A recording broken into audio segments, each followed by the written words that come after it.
저는 가끔씩 영향력이 큰 사람들을 보면 저들이 하나님을 믿으면 너무도 크게 귀하게 쓰임받을 수 있겠구나 생각합니다. 누군가를 전도할 때 그런 생각은 더욱더 커집니다. 여러분들은 어떻습니까?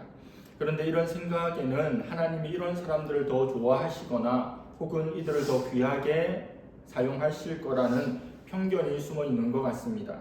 물론 큰 영향력을 가진 사람들이 주님께 쓰임받기도 하지만 그렇지 않은 경우도 많이 있습니다. 사람의 강점은 그를 흥하게 하기도 하지만 그를 망하게도 할 수 있습니다. 혹은 강점을 철석같이 믿었는데 결정적인 순간에 강점은 사라지고 반대의 약점이 드러나는 경우가 있습니다. 아브라함의 믿음, 모세의 온유함, 다윗의 성실함, 베드로의 용기 등은 아브라함의 믿음 없음, 모세의 분노, 다윗의 나태, 베드로의 두려움 등으로 바뀌어 나타나지 않았습니까? 흥미로운 일입니다. 오늘 말씀은 약점이 강점이 되는 사사들의 이야기입니다. 이스라엘 자손이 또 여호와의 목전에서 악을 행합니다. 하나님은 모압 왕 에글론을 강성하게 하셔서 암몬과 아말렉 자손을 모아 가지고 와서 이스라엘 자손들을 종려나무 성읍에서 점령합니다. 종려나무 성읍이라고 하는 것은 오아시스 같은 곳입니다. 경제적인 중심입니다.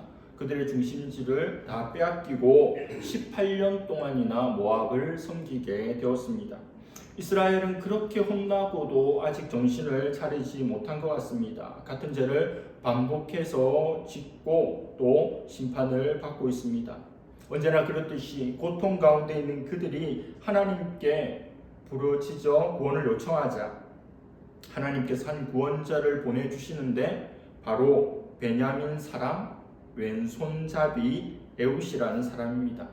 예전에 달팽이라는 노래가 히트를 했는데 이 노래를 불러서 유명해진 가수 패닉이 왼손잡이라는 노래를 불렀습니다. 가사 내용은 이렇습니다. 왼손잡이도 보통 사람들과 그렇게 다르지 않다고, 피해를 주지 않으니 그냥 좀 가만히 있으라는 내용입니다. 그런데 오늘 본문의 왼손잡이를 히브리어 원어로 보면 왼손을 주로 쓰는 사람이란 뜻이 아니라 오른손을 쓸 수 없다라고 하는 뜻이 있습니다. 즉 사사 에웃은 오른손 장애인입니다. 그리고 재밌는 것은 에웃은 오른손의 아들이라고 하는 뜻을 가진 베냐민 지파의 왼손잡이 사사라는 점입니다. 사사가 된 에웃은 모압 왕에게 공물을 바치러 나아갑니다. 그리고 조공을 바치고 난 다음에 이스라엘 사람들 다 돌려보냅니다. 그리고는 모압 왕 에글론을 암살하기 위해서 홀로 나아갑니다. 45cm 정도 되는 칼을 오른쪽 다리 허벅지 속에 옷 속에 숨기고 나아갑니다. 에글론이 서늘한 다락에 있는데 모압 왕을 만나자마자 하나님의 은밀한 일을 구하러 왔다고 하며 신하들을 물립니다. 그리고 하나님의 명을 말씀하자 모압 왕이 자리에서 벌떡 일어납니다. 바로 그 순간 에웃은 칼을 빼서 모압 왕 에글론을 암살하게 됩니다. 22절은 이렇게 말씀합니다. 칼자루도 나를 따라 들어가서 그 끝이 등 뒤까지 나갔고, 우리가 보고 있는 개정 성경을 보면 칼이 등을 통과했다 그런 의미로 읽힙니다. 그런데 히브리 원어로 보면 또 그렇지가 않아요. 그것이 뒤에서 나왔고 라고 하는 뜻입니다. 뒤는 학문을 말하는 것이고 칼에 맞는 순간 많은 이들이 그렇다고 하는데 배설물이 흘러나온 것을 이렇게 표현하고 있습니다. 에웃은 왕을 몰래 죽였습니다. 그리고 이제 도망가야 하지 않습니까? 에웃이 다락문을 잠그고 나오니 왕의 신하들은 왕이 발을 가리우신다고 생각했습니다. 왕이 발을 가리울 땐 두 가지 경우입니다. 첫 번째는 용변을 볼 때, 두 번째는 왕이 잠을 잘 때입니다. 에웃이 칼로 에글론을 찔렀을 때 배설물이 흘러나와서 냄새가 나니 신하들은 왕이 이제 용변을 보시는구나 생각했다는 겁니다. 신하들이 한참 지나도 왕의 인기척이 없자 다락문을 열어보니 자신의 왕이 암살된 거예요. 이미 에웃은 멀리 달아나고 난 후입니다. 그들의 왕이 암살되었음을 장애인이라고 생각하고 무시했던 그 이스라엘의 에웃에 의해서 우리의 넘버원이 죽었다는 것을 알게 됩니다. 에웃은 돌아갑니다. 이스라엘 자손들에게 이 사실을 알립니다. 적의 왕이 죽었으니 그들은 오합지졸이죠. 자기 나라로 다 돌아가려고 하는 그들을 그냥 돌려보낼 수 없습니다. 모압 왕을 죽였을 뿐만 아니라 모압 민족을 심판해야 되겠기에 사람들을 다 끌고 와서 요단강 나루턱에서 그들이 지역으로 돌아가는 모압 사람들을 1만 명을 죽입니다. 그 이후에 사사시대의 가장 긴 평화의 기간, 무려 80년의 평화가 찾아옵니다. 한 아이가 태어나서 80세 이 세상을 떠난다면 그의 평생에는 이방 민족의 압제가 없는 완전한 샬롬, 완전한 평화를 맛보는 그런 시대가 온 겁니다. 누가 열었습니까? 오른손 장애인, 왼손잡이 사사 에웃이 열었습니다. 우리는 이 사건을 통해서 무엇을 짐작할 수 있습니까? 에웃은 자신의 약점이 있죠. 지금도 장애를 가진 사람들에 대한 사람들의 인식이 어떻습니까? 그냥 낮게 보잖아요. 이 당시에 장애를 가졌다. 남자가 장애를 가졌다. 그런데 한 민족을 구원할 존재다. 사람들이 어떤 생각으로 그를 보겠습니까? 그 스스로도 마찬가지죠. 우리 민족 가운데 뛰어난 수많은 사람들이 있을 텐데 오른손 장애인인 내가 구원자로 사사로 쓰임받는다. 자신의 약점 때문에 하나님 앞에 더 의지하고 기도하지 않았을까요? 하나님께서 에웃을 세웠죠. 하나님께서 세우신 그를 하나님께서 얼마나 강하게 담대하게 지혜롭게 해주셨겠습니까? 에웃이 에글론을 살해하고 이스라엘을 구원하는 그 장면들을 보면 하나같이 하나님의 도우심이 있어요. 자, 모압왕 에글론을 암살하러 갔을 때 신하들이 볼 때 장애를 가진 에웃입니다. 몸수색을 하는 게 당연하잖아요. 지금도 대선을 치르는데 후보들, 경호원들이 따라다니고 방탄 유리로 이렇게 입고 방탄복, 방금복을 입고 있잖아요. 아직 왕도 아닌데, 대통령도 아닌데. 왕을 만나러 갔는데 몸수색을 제대로 안 한 겁니다. 왜요? 장애인이니까. 내까짓게 뭘 할 수 있겠어 이런 생각으로 검색을 하지 않는 거예요. 칼을 가지고 왕 앞에 나아가게 됩니다. 하나님의 에웃에게 지혜를 주시죠. 그가 아무리 칼을 잘 쓰는 사람들이라도 신하가 겹겹이 있고 보디가드들이 있으면 어떻게 왕을 상대할 수 있겠습니까? 은밀한 일을 구하러 왔다고 말하는 지혜를 하나님이 줍니다. 사람들 다 물리는 거죠. 왕은 자기한테 무슨 좋은 일이 있나 이렇게 생각하고 신나게 물러가라 이렇게 했겠죠. 그리고 하나님 또 지혜를 주시는데 여호와의 명을 받들라고 하니까 모압 왕 이방 왕이 그 자리에서 벌떡 일어납니다. 두려워서 일어났는지 놀라서 일어났는지 하나님이 끄집어 일으켰는지는 모르지만 자리에서 벌떡 일어나요. 앉아있을 때 찌르기가 쉽지 않겠죠. 벌떡 일어나니까 급소를 향해서 얼마나 찌르기가 용이하겠습니까? 그리고 마지막 때 배설물이 흘러나와서 너무도 쉽게 유유히 빠져나갈 수 있는 상황이 된 겁니다. 어느 것 하나라도 걸리면 결코 일어나지 않을 일이 물 흘러가듯이 드라마틱하게 일어나게 된 겁니다. 약점을 가진 에웃입니다. 그럼에도 불구하고 하나님이 강하게 해주시고 하나님께서 그를 사용해 주시면 이방 민족 1만 명을 죽게 만들고 압제해서 18년간의 압제해서 그 민족을 구원하게 하십니다. 완벽한 승리를 주십니다. 어느 신학자는 에웃을 향해서 이렇게 표현합니다. 오른손을 못 쓰던 에훗, 그는 자신의 단점 때문에 하나님을 더욱 의지하게 되었다. 그랬더니 하나님께서 에웃의 오른손이 되어 주셨다. 이렇게 표현합니다. 기가 막히죠. 자기에게는 약점인데 이 약점으로 말미암아 하나님 앞에 나아가고 기도하고 은혜를 구하자 하나님께서 그 약점을 하나님께서 채워주심으로 최고의 강점이 되게 하신 겁니다. 여러분들에게 있는 오른손 장애는 무엇입니까? 여러분들에게 어떤 약점들이 있습니까? 드러난 약점이 없다면 내적인 어떤 컴플렉스 같은 것이 있지는 않습니까? 트라우마가 없습니까? 그런 것들이 있어도 상관없습니다. 오히려 있는 것이 더 낫습니다. 왜요? 그런 것들이 있어야 하나님을 더욱더 의지하고 하나님을 붙들고자 하는 마음이 있기 때문입니다. 내가 모든 것을 가졌고 내가 모든 것을 할 수 있는데 그 사람이 신앙이 좋을 가능성이 얼마나 될까요? 부자가 천국에 들어가기가 어렵다는 것도 같은 맥락입니다. 내게 부족함이 없는데 어떻게 하나님 앞에 나와서 은혜를 구하고 엎드리고 구원을 요청할 수 있겠는가 말입니다. 우리에게 있는 외적인, 내적인 약점들이 하나님께 나아갈 수 있는 재료가 되고 모멘텀이 되는 겁니다. 하나님의 오른손을 나의 오르는 손으로 삼는 그런 저와 여러분들 되실 수 있기를 바랍니다. 오늘 본문은 한 명의 사사를 더 소개합니다. 우리 말씀을 읽을 때 이미 끝난 줄 알고 그냥 읽지 않으려고 했을 정도로 과연 그런가 하는 존재가 한 명 더 있어요. 12절부터 30절까지 비교적 긴 본문을 똥 이야기까지 하면서 에웃이라고 하는 한 사사를 설명합니다. 그가 이룬 일들을 설명합니다. 그 역사들을 디테일하게 설명합니다.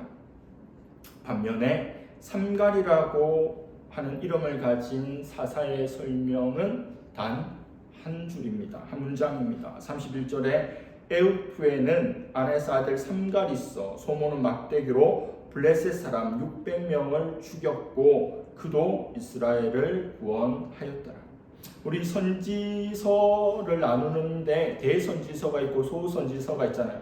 대선지서는 엄청난 선지자고 소선지자는 그냥 그렇게 대단하지 않다고 여기기도 하죠. 그런데 대소를 나누는 것은 그가 쓴 성경의 분량입니다. 양이 많으면 이사야 같은 경우 양이 많으니까 66장이니까 대선지자라 이렇게 이야기하고 요엘이나 요나 이런 선지자들은 소선지자, 소선지서로 분류를 합니다.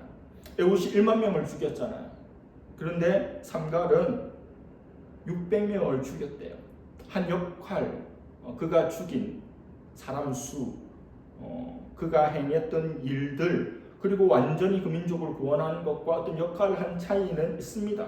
그러나 하나님의 말씀은 이 삼갈을 그냥 넘어가지 않고 있습니다. 한 줄로, 한 문장으로, 한 절로 설명했지만 삼갈을 살펴보아야 합니다. 그를 설명할 때 뭐라고 합니까? 아나세 아들 삼갈이 있어 소모는 막대기로 블레셋 사람 600명을 죽였고 그도 이스라엘을 구원하였더라. 그도, 삼갈도. 앞에 누가 있죠? 엄청난 에웃이 있습니다. 에웃이 이렇게 이스라엘을 구원했는데 삼갈도 이스라엘을 구원했다. 그도 그 역할을 했다는 겁니다. 누구도 이런 표현 알죠? 제가 수많은 사람들 앞에서 한 특정인을 언급하면서 이 사람을 칭찬하고 이 사람을 막 높이는 이야기를 입에 침이 튀길 정도로 막 길게는 하고는, 그리고 또 한 명을 소개할 때 그 사람도 그렇다 이렇게 하면 칭찬인데 기분이 그렇게 쏙 좋지는 않을 겁니다. 좋은 이야기인데도 그냥 간단하게 그 사람도 이렇게 하면 그런 거죠. 삼갈이 바로 그런 존재입니다. 근데 더욱더 가관인 것은 삼갈은 농부 출신이에요. 소들을 인도하기 위한 막대기로 농사를 짓다가 블레셋 사람 600명을 죽이고 이스라엘을 구원했다는 겁니다. 한번 생각해 보세요. 소들을 이끌고 농사를 짓다가 하나님의 부르심과 상황에 따라서 자기 있는 그 모습 그대로 막대기를 들고 이스라엘을 구원하겠다고 전쟁터로 달려 나온 겁니다. 멋있어 보입니까? 좀 우스꽝스럽죠. 좀 어색합니다.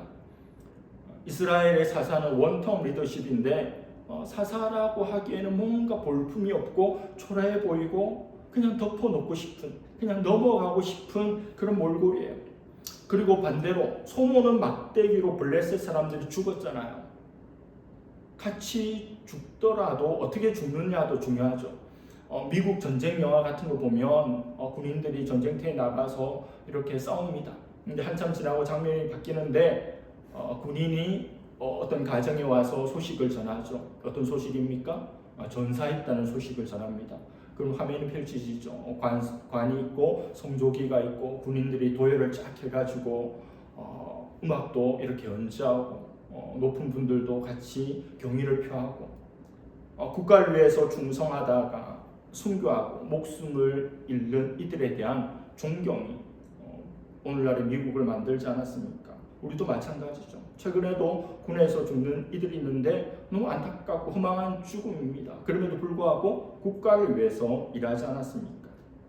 그렇게 이 세상을 떠날 때에도 어떻게 죽었는가도 중요한데 블레셋 사람 입장에서는 어떻게 죽었대 하니까 삼갈이라는 사사한테 소모는 막대기에 맞아 죽었대 라고 이야기를 듣는 거예요. 어떤 기분이 들었을까요? 죽어도 그렇게 죽나? 이런 생각이 들었겠죠. 자신의 가족들의 죽음의 소식을 전해 들은 이들도 소모는 막대기에 죽어간 그들의 가족을 생각할 때 한숨이 나오고 기가 찼을 겁니다. 여러분, 중요한 것을 놓치지 말아야 합니다. 좋은 배경 그리고 적절한 무기가 없어도 하나님께서 압제받는 이스라엘을 구원하기 위해서 한 사람을 들어 사용하시면 볼품없는 상갈조차도 이렇게 쓰임받을 수 있습니다. 하나님께서 사용하시고자 하면 오른손 장애인 에훗도 쓰임받을 수 있습니다. 평범하고 보잘것없고 어쩌면 더 연약해 보이는 이들을 사용하시는 하나님의 일하심을 보게 됩니다. 아브라함 링컨은 하나님은 평범한 사람을 제일 사랑하신다. 왜냐하면 제일 많기 때문이다. 이렇게 말했습니다. 우리 하나님은 얼마나 유머가 많으신 분입니까? 사람을 만들 때에는 그 흔한 흙으로 사람을 만드셨어요. 홍해를 가를 때에는 목자의 냄새나는 지팡이로 갈랐습니다. 골리앗을 쓰러뜨릴 때는 흔하디 흔한 돌멩이로 쓰러뜨렸어요. 삼손이 5,000명을 죽일 때에는 나귀의 턱뼈를 사용하도록 하셨습니다. 하나님은 모세, 바울 같은 탁월한 능력의 종들, 지적 능력이 있는 이들을 사용하셨지만 반면에 어부, 창기, 세관 관리, 죄인들을 주로 더 많이 사용하셨습니다. 예수님이 고르고 골라 뽑은 예수님의 12명의 제자들을 보십시오. 그들 중에 좀 스펙 꽤나 있는 이들은 세관 관리 정도가 아닙니까? 나머지는 대개 어부 출신들이죠. 여러분, 누구의 손에 있는 가가 어떤 도구를 사용하는 것보다 훨씬 더 중요합니다. 아무리 탁월하고 대단한 존재라도 하나님께서 사용하시지 않으면 쓰임받을 수 없어요. 그러나 부족하고 연약하고 약점투성이라 할지라도 하나님께서 마음먹고 그의 중심을 보시고 사용하시면 그 어떤 능력 있는 종보다 귀하게 사용하심을 교회사 2000년을 통해서 우리는 보았습니다. 우리는 평범한 사람들입니다. 그러나 평범함으로 이 세상에 살다가 사라질 수는 없습니다. 왜냐하면 우리가 믿는 하나님이 특별한 분이기 때문입니다. 나는 연약하지만 하나님은 강하십니다. 나는 평범하지만 하나님은 특별하죠.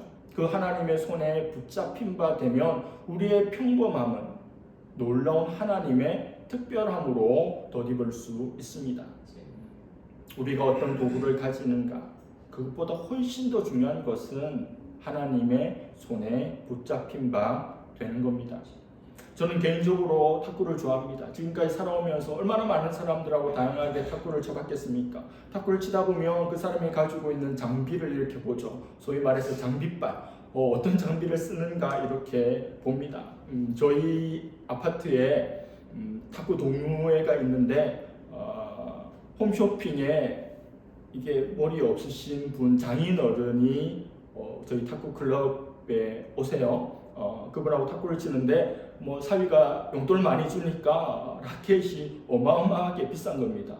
70세 이상 노인이니까 제가 치지 않습니다. 저 라켓이 그분보다 훨씬 못해도 조금 더 젊은 제가 그분을 넉넉히 이깁니다.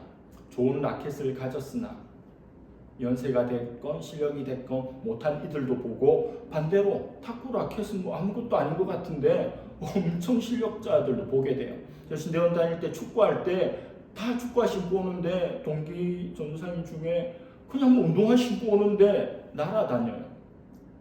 제가 좋은 장비를 가졌어도 탁월한 실력자를 이길 수 없다는 겁니다. 좋은 라켓, 좋은 장비를 구비하는 것 중요하죠. 근데 제가 세상에 제일 좋은 라켓을 손에 쥔다고 하더라도 올림픽 금메달리스트 유승민 선수를 이길 수 없잖아요. 장비가 중요합니다. 우리의 어떠함이 중요해요. 필요합니다. 근데 더 중요한 것은 우리를 붙들고 일하시는 분이 하나님이신가? 아니 내가 내 일을 하는가? 그게 훨씬 더 중요합니다. 우리 하나님은요, 약자를 즐겨 사용합니다. 컴퓨터 보면 즐겨찾기가 있잖아요. 내가 자주 들어가는 사이트들 즐겨찾기. 하나님께서 즐겨찾기 하시는 분들은 강한 사람이 아니라 약한 사람들입니다. 하나님께서 왜 약한 사람들, 약자들을 즐겨 사용하실까요? 이유가 다 있습니다. 고린도전서 1장 26절에서 29절입니다. 형제들아, 너희를 부르심을 보라. 육체를 따라 지혜로운 자가 많지 아니하며 능한 자가 많지 아니하며 문벌 좋은 자가 많지 아니하도다. 그러나 하나님께서 세상에 미련한 것들을 택하사 죄 있는 자들을 부끄럽게 하려 하시고 세상에 약한 것들을 택하사 강한 것들을 부끄럽게 하려 하시며 하나님께서 세상에 천한 것들과 멸시받는 것들과 없는 것들을 택하사 있는 것들을 폐하려 하시나니 이는 아무 육체도 하나님 앞에서 자랑하지 못하게 하려 하심이라. 하나님 왜 약자들을 즐겨 사용하십니까? 강자들을 사용해 보니까 자기가 잘나서 그런 줄 아는 거예요. 자기가 돈이 많아서 지혜로워서 집안이 좋아서 능력이 있어서 자기 때문에 그런 일이 일어난다고 생각하는 겁니다. 그런데 가진 것 없고 미련하고 약하고 내세울 것이 아무것도 없는 이들은 눈앞에 어떤 일을 이루고 나서 내가 했다라고 감히 생각할 수 없다는 거예요. 하나님께서 하셨기에 이 일이 되었다고 고백하고 하나님께 영광 올려드리는 겁니다.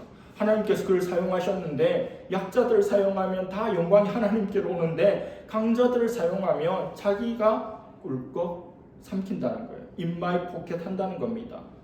자기 자랑하는 거예요. 하나님 앞에 하나님 자랑하는 인간이 없기 때문에 하나님께서 주로 약자들을 사용하신다는 겁니다.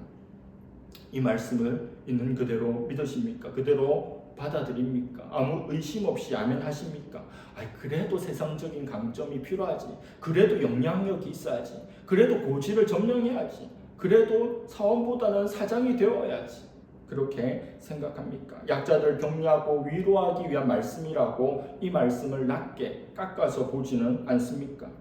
고린도전서를 누가 썼습니까? 사도 바울이 썼습니다. 사도 바울은 어떤 존재입니까? 지혜로운 자입니다.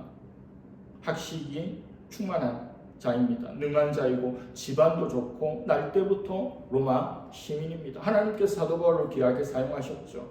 그 사도 바울이 이 말씀을 하고 있는 거예요. 하나님이 약자를 즐겨 쓰신다고. 강자가 쓰임받고 자기 자랑하지 못하도록 하신다고 말씀합니다. 공부가 그렇게 중요한 것이 아니라고 이야기합니다. 어떤 친구는 자기 한 서울대 정도 갈 정도 되는데 공부가 그렇게 안 중요해 이야기합니다. 어떤 친구는 대학을 못 갈 정도 친구가 공부가 안 중요하다고 이야기합니다. 누구 말이 더 설득력이 있습니까? 돈이 전부가 아니라고 말하는 두 사람이 있습니다. 한 사람은 재벌입니다. 한 사람은 정말 돈이 없는 사람이에요. 똑같은 말을 하는데 누구의 말에 더 동의가 되고 설득력이 있습니까? 공부가 아무것도 그렇게 중요한 것이 아니라고 말하는 공부 잘하는 사람 말, 돈이 전부가 아니라고 말하는 돈 많은 사람의 말이 더 설득력이 있잖아요. 약자가 말하는 것이 아니라 우리가 볼 때는 최강자인 사도 바울이 강함이 아니라 약함이라고 말하고 있으니 우리가 무슨 말을 더 할 수 있겠습니까? 하나님 약자를 즐겨 사용하실 뿐만 아니라 그들을 강하게 하셔서 확실하게 사용합니다. 이사야 60장 22절입니다. 그 작은 자가 천명을 이루겠고 그 약한 자가 강국을 이룰 것이라. 때가 되면 나 여호와가 속히 이루리라. 작은 자가 천명을, 약한 자가 강국을 이루게 하시는 분이 우리 하나님입니다. 그 나라가 바로 하나님의 나라입니다.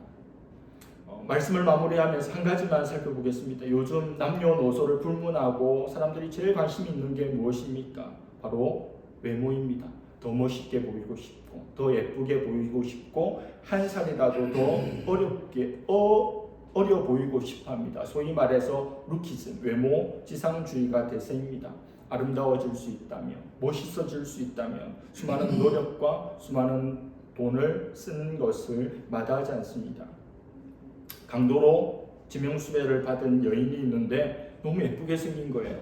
그래서 인기를 얻고 강도 얼짱이라는 별명을 갖게 됐어요. 인터넷에 팬클럽 카페도 만들어졌대요. 강도 얼짱 카페.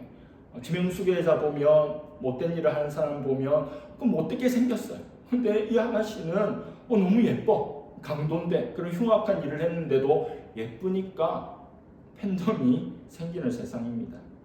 우리의 외모에 대해서 만족하십니까? 만족하는 사람이 10명 중에 1명도 안 되겠죠.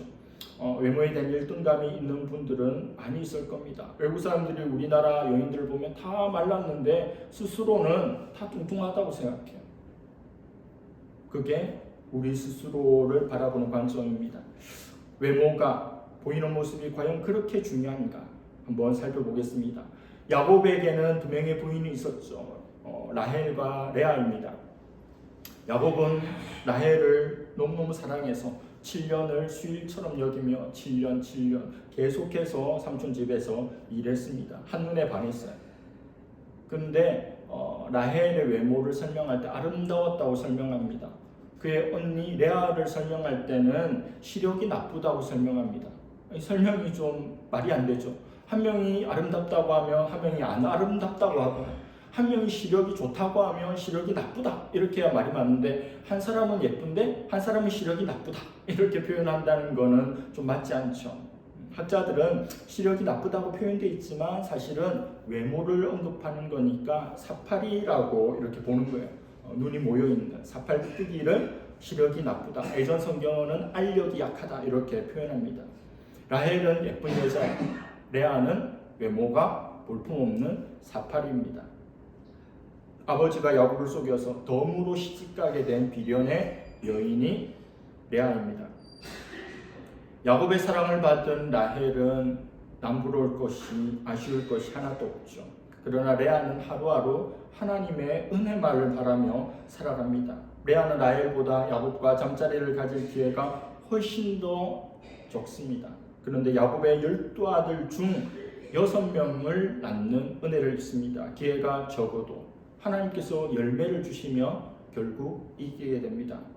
레아가 낳은 아들의 이름은 전부 신앙 고백입니다. 르우벤 보라 아들이다. 시몬 들으심, 레위 연합하다, 유다 찬송하리로다. 이것을 본 라헬은 또 기도하지 않고 야곱에게 불평만 합니다. 자신의 첩을 야곱에게 주어서 아들 낳는데 그 이름이 재밌어요. 단 억울함을 푸심, 납달리 경제. 그러자 또 하나님께서 레아의 태를 열어주셔서 아들 주시는데 이사갈 복되다, 스불론 거한다, 이런 이름을 지어요. 예쁜데 남편이 사랑을 더 많이 해주는데 만족함이 없고 경쟁하고 이겨먹으려고 하는 거예요. 레아는 사팔이고 남편도 덜 사랑하지만 하나님의 은혜를 구하니 더 많은 자손을, 아들을 낳게 됩니다. 나중에 야곱이 죽었을 때 누구와 같이 합장되는 줄 아십니까? 누구와 같이 묻혔는 줄 아십니까? 야곱이 더 사랑하는 라헬이 아니라 레아와 함께 묻혔어요. 레아와 라헬을 통해 모든 것을 다 갖추고 있어도 기도 없이 사는 것보다 조금 부족하고 연약하고 열등감 있고 원통해도 하나님께 부르짖어서 하나님 주시는 은혜를 경험하고 사는 것이 훨씬 더 낫다는 것을 발견하게 됩니다. 세상의 기준으로 볼 때 약한 것은 자랑이 아닙니다. 누가 약해지고 싶겠습니까? 할 수 있거든 강해지고 싶은 것이 사람입니다. 동물들도 마찬가지죠. 자기의 약함을 드러내려고 하지 않아요. 아무리 약해도 이 동물의 세계에서 강아지, 고양이도 말을 하지 않아요. 약하면 밀려나기 때문입니다. 그러나 그리스도의 약함은 아름다움이에요. 그 약함으로 말미암아 하나님께 더욱더 나아갈 수 있고 하나님의 은혜를 입음으로 하나님 앞에 쓰임받을 수 있는 재료가 되기 때문입니다.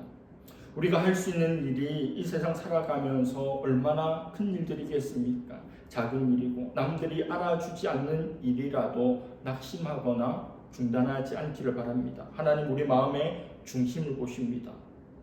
대형교회 목사님, 또 선교지 최전방에서 사역하는 슈퍼스타와 같은 이들뿐만 아니라 이름 없는 무명의 용사들이 자신의 삶의 현장에서 묵묵히 말씀을 지켜내고 하나님 나라를 일구어가고 그 땅을 변화시킬 소금과 빛으로 살아가는 것을 하나님께서는 똑같이 귀하게 여기고 있습니다. 주일 강단에서 말씀을 설교하고 있는 그 목사님과 주방에서 불을 지피며 땀을 흘리고 또 주차장에서 떼앞변 밑에서 얼굴이 감게 하지만 미소로 성도를 섬기고 하나님을 섬기는 이들을 똑같이 귀히 보시고 그들을 통해서 영광을 받으시고 하나님 나라를 일구어 가는 분입니다. 우리의 약함으로 하나님 앞에 나아가기를 원합니다. 하나님께서 어떻게 아름답게 사용하여 주실지를 기대하고 사모하고 쓰임받는, 그래서 약함의 역습자들이 되는 그런 저와 여러분들 될 수 있기를 간절히 바랍니다. 기도하겠습니다. 하나님 아버지, 참으로 약한 사도들의 이야기를 살펴보았습니다. 오른손 장애인 에훗, 또 소문은 막대기로 이스라엘을 구원한 삼갈, 이스라엘의 최고 리더십이라고 하기에 너무도 부족하고 연약하고 참으로 부끄럽고 초라한 모습이지만 그들 약점을 하나님을 의지하는 도구로 삼았을 때 하나님께서 그들의 필요를, 그들의 연약함을 안아주실 뿐만 아니라 강하게 하여 주시고 그들을 사용하시고 영광 받으신 것을 말씀을 통해서 보았습니다. 우리에게 있는 연약함들, 이 연약함들을 없애지기 위해서 우리가 강해지려고 하는 노력보다 약한 모습 그대로를 주님께 내어드리고 하나님께서 나를 마음대로 사용하실 수 있도록 전적으로 주님께 위탁함으로 나아가고 쓰임받기를 소원하는 그런 저와 여러분들 될 수 있기를 바랍니다. 하나님께서 은혜 베풀어 주시고 이 말씀들이 이루어지게 하여 주시옵소서. 감사드리며 예수님의 이름으로 기도드립니다. 아멘.